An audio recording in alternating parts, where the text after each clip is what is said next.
think of your oregano's, you get the hot pizza cookie, the ice cream on top, and just melting. That's appreciation, right? It's just gonna eat it while you can. Yeah.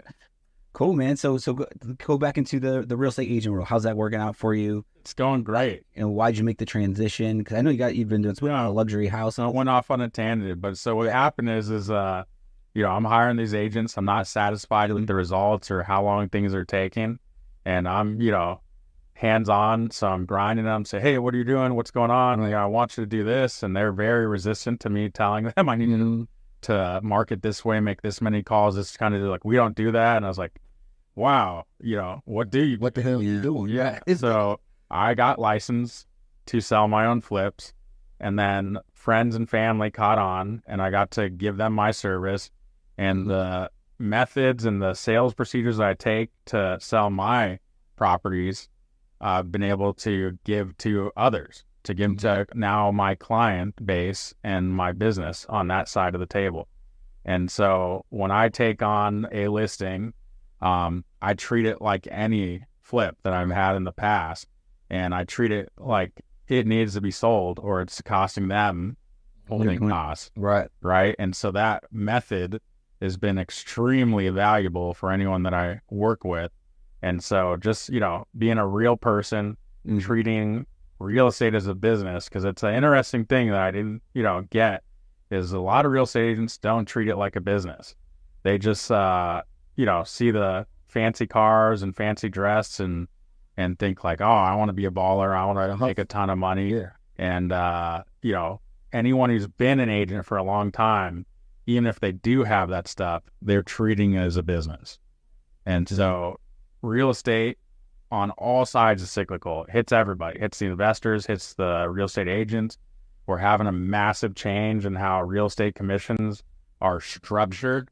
To me, I've been an investor forever. It's just another line item on the contract, another line item on the closing statement.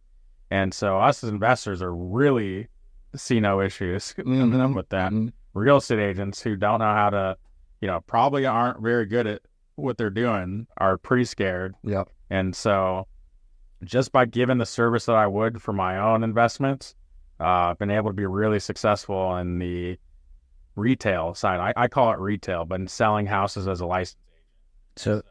So we always preach here, and any service you get here as an investor, always use someone that's investor friendly, right? Like someone that invests in real estate or have a lot of clients that are in real estate investing. So it sounds like you'd be the perfect listing agent for an investor out there. So I would highly recommend. What's your group called?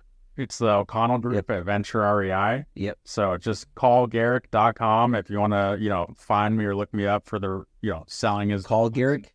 Call. I like it. Yeah. Just like, man, I'm a little bit of a thief when it comes to marketing. So if you look around town, these guys who spend hundreds of thousands of dollars on billboards, just call their name. Call it. I've played all around with having these cool websites that are specific, and at the end of the day, we are the business. Keep it simple. Yeah, call Garrick.com. Love it, man. So for those out there thinking about getting their license, should I get my real estate license?